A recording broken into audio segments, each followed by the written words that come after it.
नमस्कार दोस्तों, पीसीएस गुरुजी में आपका स्वागत है। दोस्तों, कल एक स्टूडेंट ने क्लास में मुझसे पूछा कि सर, अगर पीसीएस बनने के लिए कोई एक क्वालिटी अगर चाहिए होती, तो आपकी नज़र में वो एक क्वालिटी क्या होती, क्या होनी चाहिए एक स्टूडेंट के पास जिससे वो पीसीएस बन जाए। तो मैंने कहा कि अगर एक ही क्वालिटी की बात हो रही है तो वो क्वालिटी चाहे पढ़ाई हो, चाहे स्पोर्ट्स हो, चाहे राजनीति हो, सबसे ज़्यादा जरूरी है वो है किलर इंस्टिंक्ट, यानी कि मारक क्षमता। किलर इंस्टिंक्ट का मतलब है कि किसी भी परिस्थिति के अंदर, चाहे आप कितना भी स्किल हो, कितना भी टैलेंट क्यों ना हो आपके अंदर, कितना भी आपके अंदर कैपेसिटी क्यों ना हो, जब मौका पड़ेगा तो आप अपनी क्षमता से ज्यादा परफॉर्म करोगे। आप भले ही आपको पास टैलेंट कम हो, लेकिन जब मौका पड़ेगा तो आप एक कदम आगे जाने की कोशिश करोगे, अपने आप को पुश करोगे कि नहीं, यहां तक जा सकते हैं तो यहां से यहां पहुंचने के लिए भी आप कोशिश करोगे और किसी भी तरह से हार नहीं मानोगे। दुनिया में बहुत बड़े बड़े टैलेंटेड एथलीट हुए हैं, दुनिया में बहुत बड़े बड़े टैलेंटेड पॉलिटिशियंस हुए हैं, लेकिन बहुत कम लोग हैं, बहुत कम ही ऐसे होते हैं चैंपियंस बनते हैं। अब एक व्यक्ति चैंपियन बन जाने में और टैलेंटेड हो जाने में क्या फर्क होता है? वो ये फर्क है कि जब मौका पड़ेगा तो वो अपने आप को कितना पुश कर ले जाता है, कितना धक्का दे देता है। ठीक है, टैलेंट की सीमा यहां तक खत्म हो गई है, लेकिन यहां से यहां ले जाने के लिए वो कितना जुझारू रहेगा कि वो हार नहीं मानना चाहता, कि उसे पता है कि उसके पास टैलेंट कम है, उसको पता है कि उसके पास क्षमताएं कम है, बट वो चाहता है जीतना। वो जीतने के लिए अपने आप को यहां से यहां पुश कर ले जाता है। अगर मैं आपसे पूछूं कि क्या नरेंद्र मोदी दुनिया के सबसे अच्छे लीडर है, शायद इस पर डिबेट हो सकती है, नहीं हो सकता, नहीं है। उनसे बेहतर टैलेंटेड लीडर्स रहे हो जो उनसे भी अच्छा बोल लेते हो, उनसे भी अच्छा पब्लिक को डील कर लेते हो, लेकिन नरेंद्र मोदी के पास एक काबिलियत है, वो है किलर इंस्टिंक्ट। अगर आप पूरा का पूरा जीवन काल देखेंगे तो हार ना मानने की क्षमता, लगे रहे, अपने आप को पुश करते रहे। अगर आप उनके पुराने वीडियोस भी देखेंगे तो आप लगातार देखेंगे कि उन्होंने अपने अंदर बदलाव किए और अपने आप को पुश किया और इतना पुश किया और इतने आगे हो गए कि आज बहुत सारे नेता उनसे पीछे हैं। यही स्पोर्ट्स में भी होता है कि जो चैंपियन होते हैं, और एक चैंपियन होने में और एक ऑर्डिनरी खिलाड़ी हो जाने में फर्क यह है कि अपने आप कितना पुश कर लेते हैं। उनको पता है कि मेरी लिमिटेशन यहां तक है, लेकिन यहां से वो आगे बढ़ जाते हैं, हार नहीं मानते।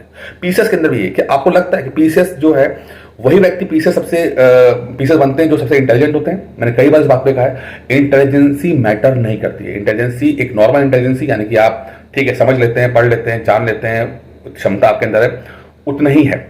इंटेलिजेंसी एक हद तक आपको सपोर्ट करती है, एक हद के बाद आपकी किलर इंस्टिंक्ट ही आपको मतलब आगे ले जाएगी। जिस स्टूडेंट के अंदर वो किलर इंस्टिंक्ट होती है, यानी कि हर परिस्थिति के अंदर परफॉर्म करने की क्षमता होती है, वही परफॉर्म कर पाते हैं। यानी कि अगर मान लीजिए कि रिसोर्सेज नहीं है, मान लीजिए कि किताबें नहीं है, मान लीजिए कि कोचिंग नहीं जा पाए, किसी गाइडेंस नहीं मिल पाई, चीजें बहुत कम है, लिमिटेड है, उसके बावजूद भी वो कह रहा है कि नहीं, मुझे पीसीएस बनना है तो बनना है। मेरे पास भले ही किताबें कम है, भले मेरे पास टैलेंट कम है, मैं अच्छा लिख नहीं पाता, मैं अच्छा समझ नहीं पाता, मेरे पास क्रिएटिविटी कम है, तब भी मुझे बनना तो बनना है। आप देखेंगे कि हो सकता है शुरू के 1-2 साल उसको प्रॉब्लम्स आए, वो सफल ना हो पाए, लेकिन जैसे ही कुछ समय और गुजारेगा, जैसे ही वो थोड़ा सा और अपने को पुश करेगा, रिजल्ट्स आना शुरू हो जाते हैं। ऐसे ऐसे व्यक्तियों को सफल होते देखा गया है कि अगर टैलेंट के पैरामीटर पे जज करोगे तो उनको तो पीसीएस क्या, उन्हें सफल होना ही नहीं चाहिए था। मैं सब फील्ड की बात कर रहा हूं, मैं हर फील्ड की, चाहे बिजनेस हो, चाहे स्पोर्ट्स हो, चाहे पॉलिटिक्स हो, किसी भी फील्ड की बात कर लेते हैं, ठीक है। तो अगर आप उसको टैलेंट के पैरामीटर पे जज करोगे तो शायद नहीं होना चाहिए था, लेकिन जब आप उनके किलर इंस्टिंक्ट के पैरामीटर पे जज करोगे तो आप देखोगे कि उनके अंदर हार ना मानने का एटीट्यूड है।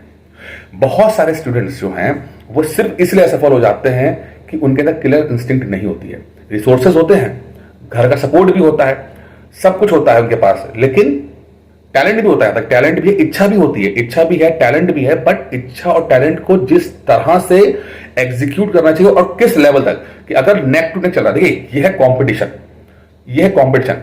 मान लिया आपको टैलेंट यहां तक लाया, दूसरा व्यक्ति भी यहां तक लिया, अब लेकिन जीतना तो एक ही व्यक्ति को है ना, जीतना तो एक ही व्यक्ति को है। 7 लाख लोग फॉर्म भरते हैं पीसीएस का, अल्टीमेटली 500 से भी कम सीटें होती हैं, 400-500 सीटें होती हैं, ठीक है। 60 लाख लोगों में टॉप 500 में आना है, यानी कि अगर कुछ भी कर लें तो 20-25 हजार तो ऐसे स्टूडेंट्स हैं जो बहुत सीरियस है। यानी कि अगर मैं नॉन सीरियस स्टूडेंट हटा भी दूं तो 20-25-30 हजार तो स्टूडेंट हैं जो फुल टाइम पढ़ाई कर रहे हैं। जो फुल टाइम डिवोटेड हैं, जो 1 साल 2 साल 3 साल से पढ़ रहे हैं। किसी भी हालत में आपको उनको जब तक नहीं पिछाड़ोगे तब तक आप टॉप 500 में नहीं आओगे। तो अब आपको आपकी जो टैलेंट है, अपनी जो मेहनत है, किलर इंस्टिंक्ट है, हार ना मानना कि अगर एक बार असफल हो गए तो भी अपने आप को पुश कर रहे हैं। जब तक आप ये चीज नहीं कर पाओगे तब तक आप सफल नहीं हो पाओगे। उन 25-30 हजार लोगों को पीछे नहीं कर पाओगे। टॉप 500 में आने का मतलब है कि आपको अपने आप को लगातार पुश करना पड़ेगा, अपने आप को बैक करना पड़ेगा कि हाँ भाई आप भी डिजर्व करते हो, ये यकीन के साथ करना पड़ेगा। इंडियन क्रिकेट में आप देखते हुए कुछ खिलाड़ी जो हैं बहुत ही टैलेंटेड होते हैं, कुछ खिलाड़ी बहुत टैलेंटेड हुए हैं, लेकिन कुछ खिलाड़ी जो बहुत ही जो हैं वो डेडिकेटेड हुए हैं। अगर पुराने जमाने में चले जाते हैं, हम 90 के दशक में जाएं तो एक खिलाड़ी हुआ करते थे रॉबिन सिंह, शायद आप लोगों में से बहुत कम लोग जानते होंगे। देखिए लेट 90s में उन्होंने गेम खेला, बहुत लेट उनका चयन हुआ, 31-32 साल की उम्र में इंडियन टीम में आए और वो 5-6 साल वो टीम से खेले। टैलेंट बहुत कम था, बहुत कम टैलेंट था अगर देखा जाए तो खिलाड़ी के। लेकिन उस समय की दौर की अगर बात करेंगे तो सिर्फ पूरी उस टैलेंटेड इंडियन टीम के अंदर सिर्फ एकमात्र खिलाड़ी वो था जो किसी भी परिस्थिति में हार नहीं मानता था। बड़े से बड़े टैलेंटेड खिलाड़ी थे, बहुत अच्छे अच्छे खिलाड़ी थे, यहां तक कि तेंदुलकर भी आते थे और आउट हो जाया करते थे इंपॉर्टेंट मैचेस के अंदर। लेकिन रॉबिन सिंह टिके रहते थे और अपने कम टैलेंट, अपने कम शॉट्स, अपने कम एक्सपीरियंस के बावजूद भी किसी भी तरह से वो जो भी उनके पास आता था उससे वो लगातार खेलते खेलते जीतने की कोशिश करते थे और इंडिया बहुत मैच जीती है उनकी वजह से। तो आप में टैलेंट बहुत कम हो कोई बात नहीं, टैलेंट इतना मैटर नहीं करता। आप पढ़ सकते हो, लिख सकते हो, समझ सकते हो, बस पीसेस के लिए इतना बहुत है, ठीक है। यहां से आप अपने आप को कैसे आगे लेके जाते हो, कैसे अपने आप को बैक करते हो, कितनी किलर इंस्टिंक्ट है वो मैटर करती है। अपने किलर इंस्टिंक्ट लाइए। किलर इंस्टिंक्ट का मतलब क्या है कि अगर आप असफल भी हो रहे हो, अगर आपके पास रिसोर्सेज भी कम है, ठीक है, अगर आपके पास टैलेंट भी कम है, हुनर भी कम है, एक्सपीरियंस भी कम है, तब भी आपके अंदर ये यकीन कि नहीं आप ही और आप, सिर्फ आप ही पीसेस बनने के लिए पैदा हुए हो और अगर आप नहीं बन सकते तो कोई नहीं बनेगा। यानी कि आपका तो बनना बनता है, बस आपको ये बात प्रूफ करनी होती है। तो प्रूफ कीजिए, लगे रहिए। कुछ दिक्कत हो, कोई समस्या हो तो नंबर मैंने दे रखा है, आप मुझसे बात कर सकते हैं। जो भी दिक्कतें प्रॉब्लम्स आ रही हूं आप मुझसे बात करके उसको सॉर्ट आउट कर सकते हैं। इस वीडियो में इतना ही था। मुझको तो वीडियो पसंद आया होगा। धन्यवाद।